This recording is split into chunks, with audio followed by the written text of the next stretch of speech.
तर हातातोंडाशी आलेलं सोयाबीन पावसानं हिरावलं. आता जगायचं कसं? धाराशिव मधल्या शेतकऱ्यांनी विचारलेला हा प्रश्न. प्रेरणा नदीच्या पाणी पातळीमध्ये वाढ झाली आहे. गावांना महापुराचा विळखा बसलाय.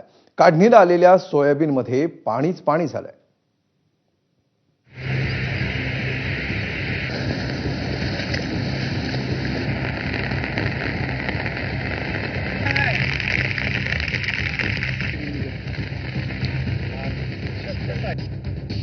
आपण सोयाबीनच्या शेतात आहोत. खरं तर हे काढणीला आलेलं सोयाबीन आहे, मात्र हे काढायचं कसं हा प्रश्न आहे. या सोयाबीनतून अक्षरशः पाण्याचे पाट वाहत आहेत. एक पाऊल रुतवावं लागतो चिखलात आणि दुसरा पाऊल काढावं लागतो. हे चिखलातून हे सोयाबीन कसं काढायचं हा आता शेतकऱ्यासमोरचा प्रश्न आहे.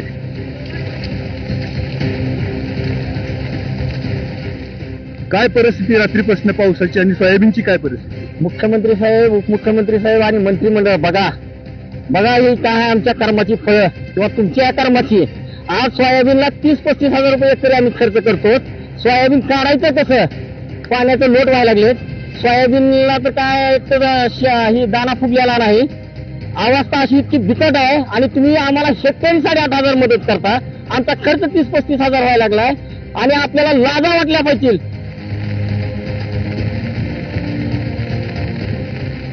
5 महिने झालं पाऊसच बंद नाही. 5 महिन्यापासून पाऊस पडतो. आज काहीच करता येईना, गेले रानात जाता येईना, खर्च करून उपयोग होईल.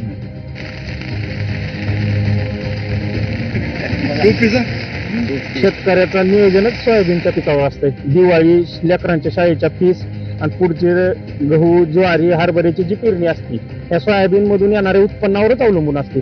आता सगळे म्हणतात नुकसान भरपाई द्या सोयाबीनची, सगळं मान्य आहे. नुकसान भरपाई तुम्ही दिल्यावर शेतकऱ्याचा संसार थोडा फुलल, पण पुढची पेरणी करणार कशा आहोत तुम्ही?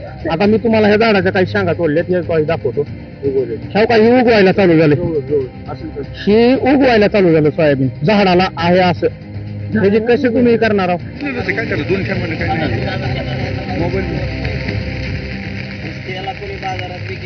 सरकारने विचार करून जे कसतात ना शेतकरी त्यांना मदत दिली पाहिजे, एवढीच आमची विनंती आहे साहेब. तुमच्या माध्यमातून तुम्ही इथवर आला, आभारी आहे आम्ही तुमचं. एवढ्या पावसामध्ये तुम्ही इथवर आला, कमीत कमी शेतकरीची जाण तुमच्या चॅनलला तरी मिळाली. हे तुमच्या माध्यमातून आमचं सरकार पुस्तकच जाईल, ते तुमचा आम्ही आभारी आहोत.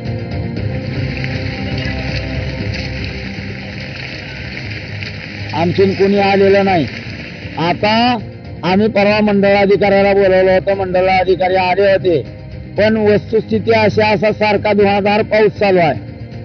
अधिकारी शेवटी माणूसच आहे ना, त्याने तरी काय करावं आणि कुठवर पण म्हणजे शिवारामध्ये फिरावे.